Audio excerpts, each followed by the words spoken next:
Hi friends, स्वागत है तुम लोगों का मेरा नया व्लॉग में। देखो, आज हम लोग जो कहानी सुनेंगे वो है रमेश का कहानी।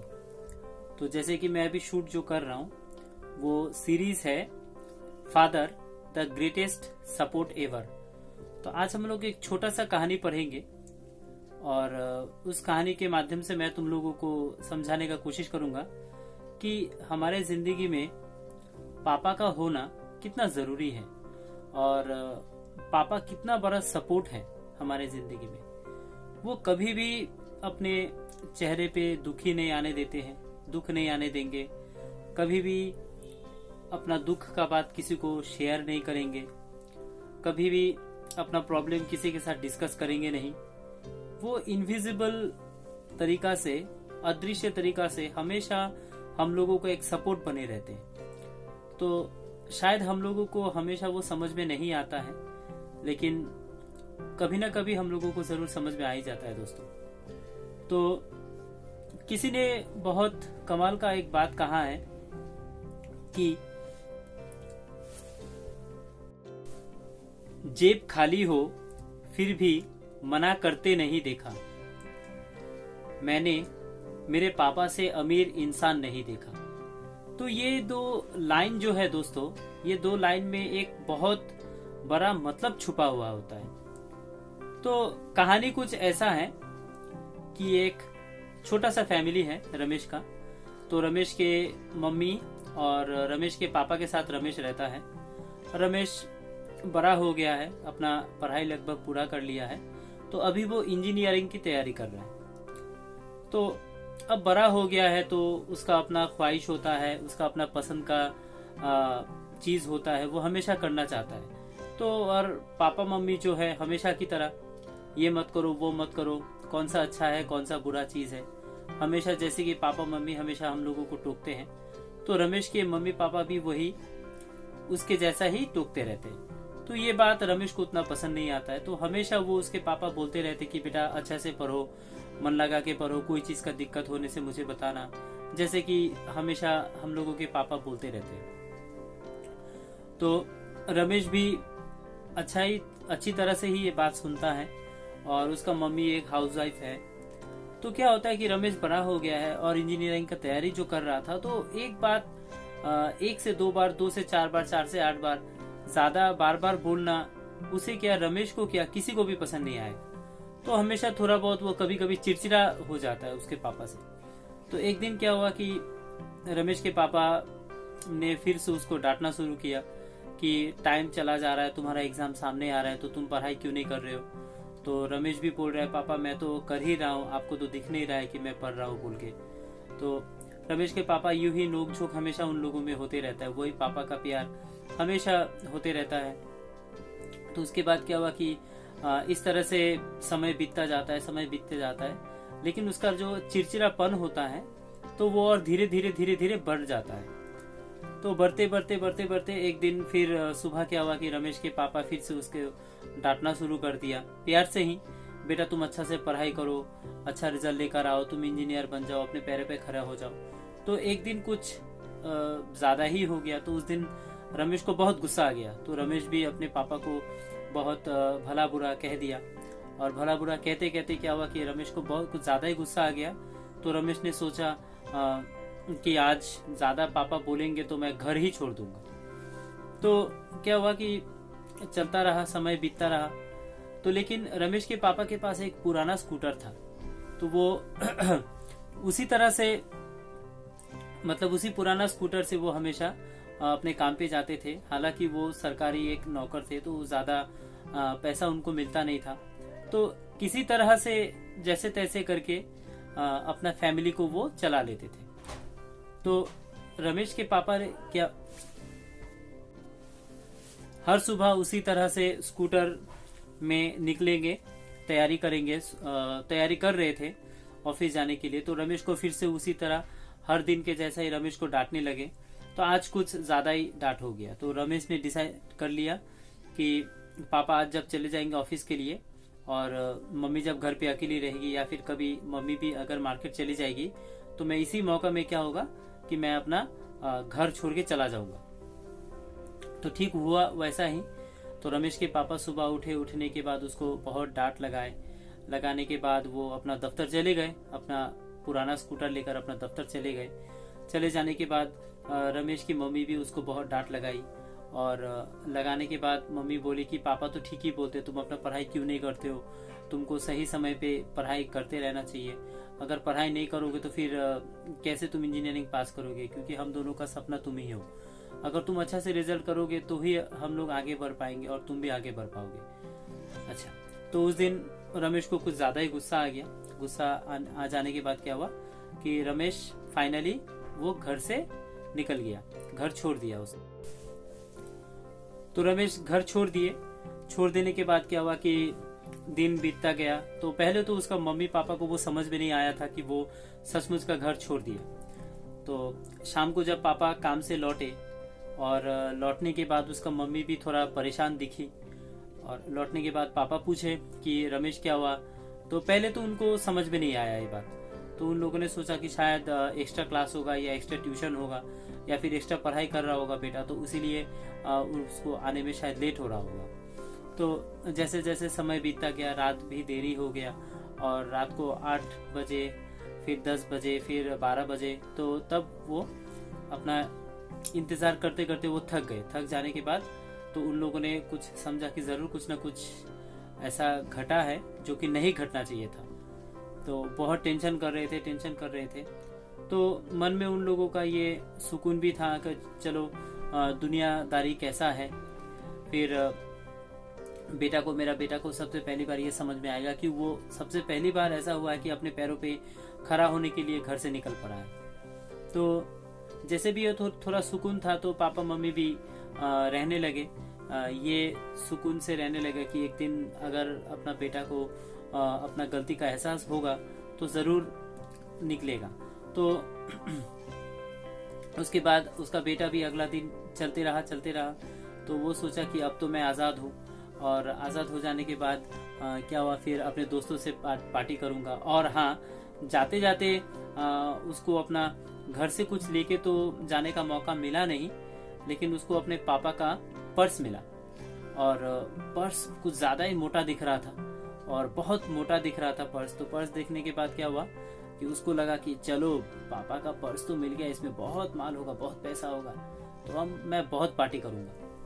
तो फिर क्या हुआ, वो निकल पड़ा, घर से निकल गया। निकल जाने के बाद अपने दोस्तों के साथ बहुत पार्टी शार्टी किए, और रमेश पार्टी शार्टी किए। फिर अपने वो सोचा कि चलो मेरा इंजीनियरिंग भी पूरा हो जाएगा, तो मैं एक छोटा सा काम कर लूंगा, और काम करने के बाद पापा मम्मी के साथ ही रहूंगा। तो बस वो अपना मतलब ऐसा नहीं था कि वो घर पे लौटने वाला नहीं था, वो लौटने वाला ही था, लेकिन बस थोड़ा दुनियादारी उसको देखना था, और हमेशा अपना मतलब पापा का वो नोक झोंक, सुबह उठ के उसके वो बोलना, ये पसंद नहीं था। तो इसलिए थोड़ा सा वो अकेला निकल गया। तो पर्स में क्या हुआ, पर्स उसको बहुत मोटा दिखा, तो वो सोचा कि बहुत पैसा होगा। तो पैसा जाते जाते क्या हुआ, और हड़बड़ी में उसने अपना पापा का जूता भी पहन लिया था। तो जाते जाते देखा कि पापा का जूता फटा हुआ है। तो उसने वो क्या हुआ कि वो जूता फेंक दिया। फेंक देने के बाद फिर वो सोचे कि चलो एक नया जूता ले लेते, पर्स में तो बहुत पैसा रखा हुआ है। तो उसने जब पर्स खोला तब पर्स को देखकर वो चौंक गया। पर्स में क्या था कि बहुत मतलब कागज का टुकड़ा था, और देखने में जो लग रहा था कि पैसा है, लेकिन एक्चुअली वो पैसा था नहीं। उसमें सिर्फ एक ही नोट था, और वो 100 रुपया का एक नोट था। और वो सोचे कि पापा के जेब में बस 100 रुपया का नोट। तो उसको मतलब पहले तो उसको समझ में नहीं आया कि पापा सिर्फ अपने जेब में 100 ही रुपया का एक नोट रखते हैं, तो ज्यादा पैसा रखते नहीं है। तो इस चीज को उसने उतना सीरियस नहीं लिया। तो बाद में क्या हुआ कि फिर उसको जब दिखा कि उस पर्स में बहुत सारा कागज का टुकड़ा है, बहुत सारा कागज का टुकड़ा जब उसको दिखा, तो दिखने के बाद वो एक एक करके निकालना शुरू किया कागज के टुकड़ा को।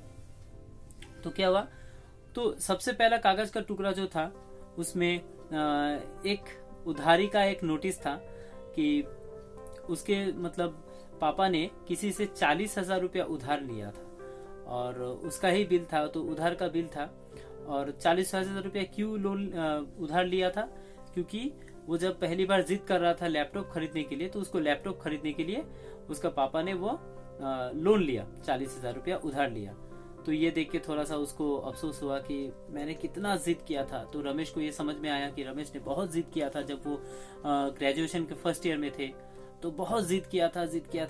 तब उसके पापा ने भले ही 2-3 दिन टाइम लगाया, लगाने के बाद उसको लैपटॉप ला दिया। तो अभी उसको जाकर ये समझ में आया कि पापा किस हालत में उसको ये लैपटॉप ला कर दिया था।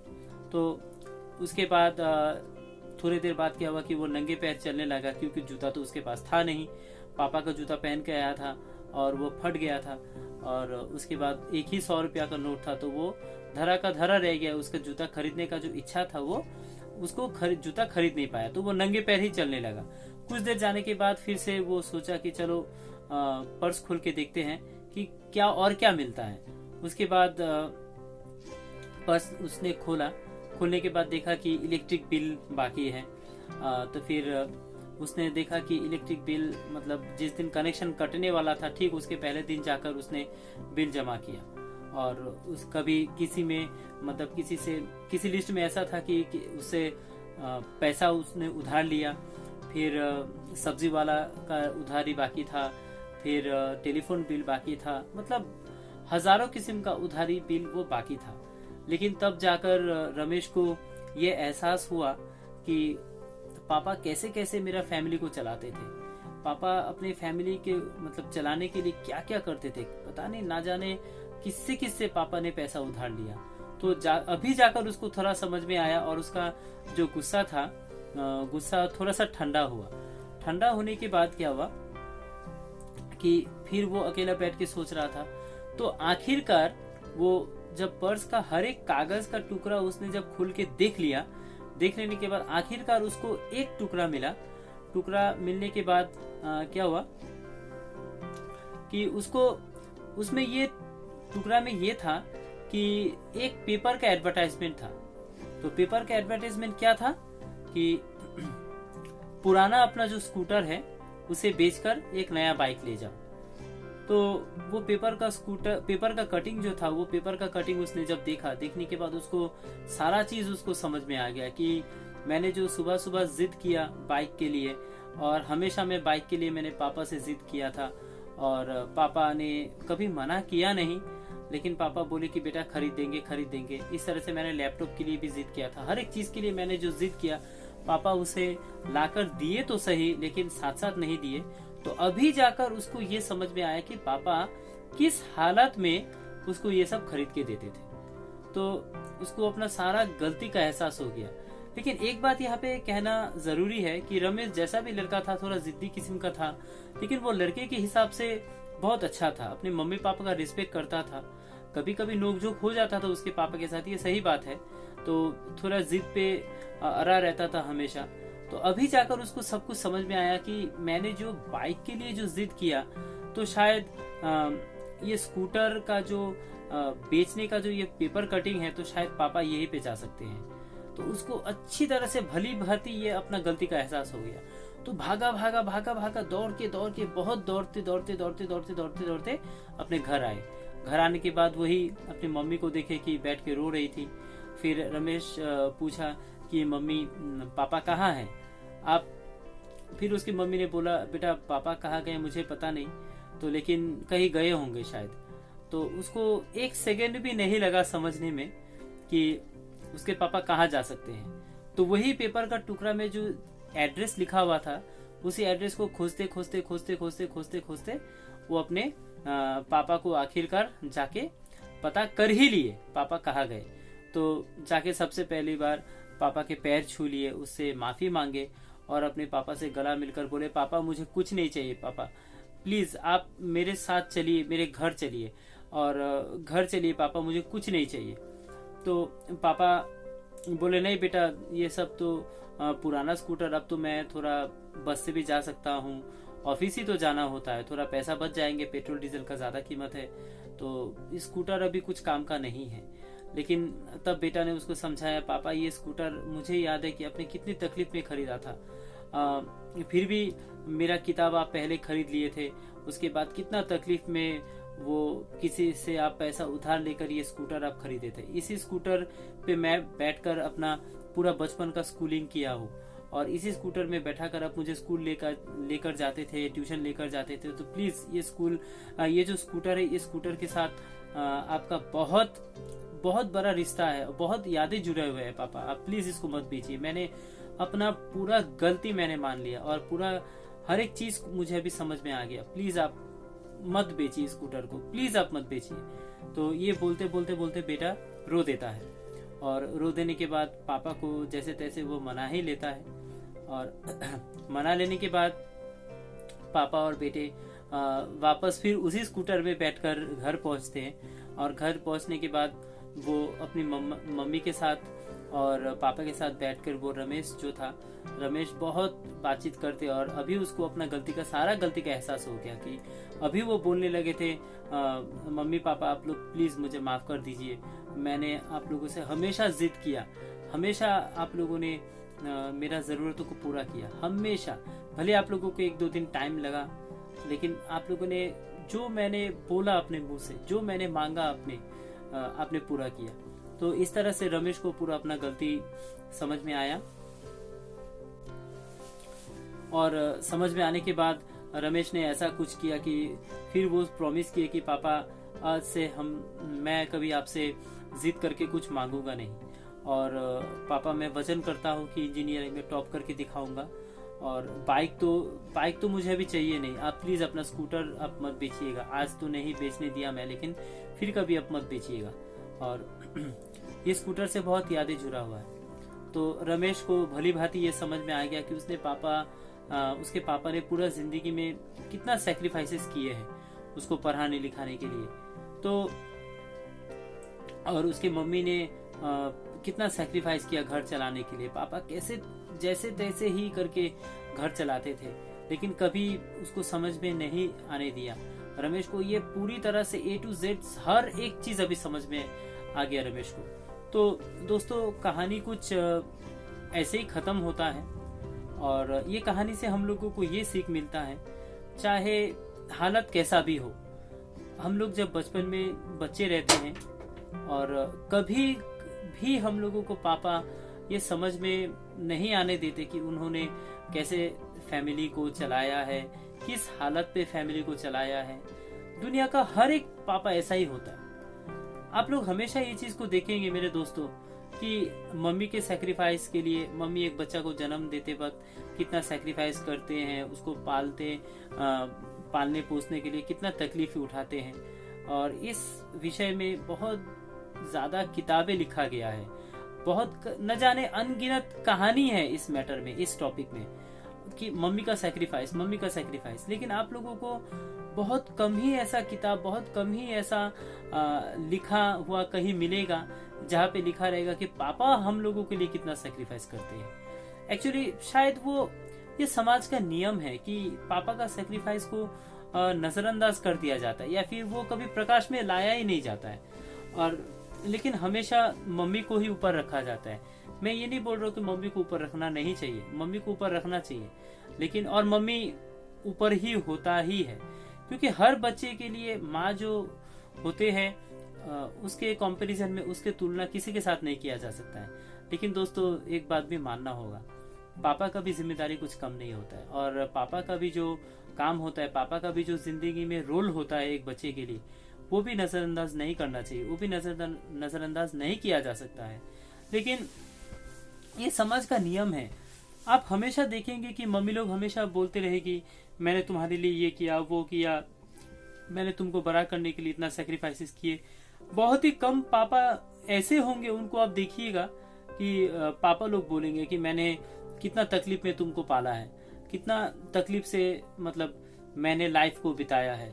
और पापा लोग ना इतना जल्दी मुंह से कुछ बोलते नहीं है, और हमेशा पापा को आप कभी देखेंगे नहीं कि पापा को रोते हुए। पापा लोग भी रोते हैं दोस्तों, ये बात सच है। मैं शायद आपको इसलिए बोल पा रहा हूँ ये कहानी के माध्यम से, जो भी आप लोग मेरा ये वीडियो देख रहे होंगे, कि शायद मेरे पास पापा नहीं है दोस्तों, ना पापा है ना मम्मी है। लेकिन अभी मुझे समझ में आ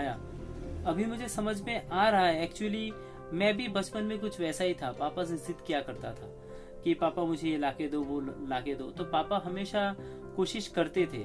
दुनिया का हर एक पापा कोशिश करता है दोस्तों, हर एक पापा। दुनिया में कोई भी ऐसा पापा नहीं कि जो कोशिश नहीं करेंगे, कोशिश करता है।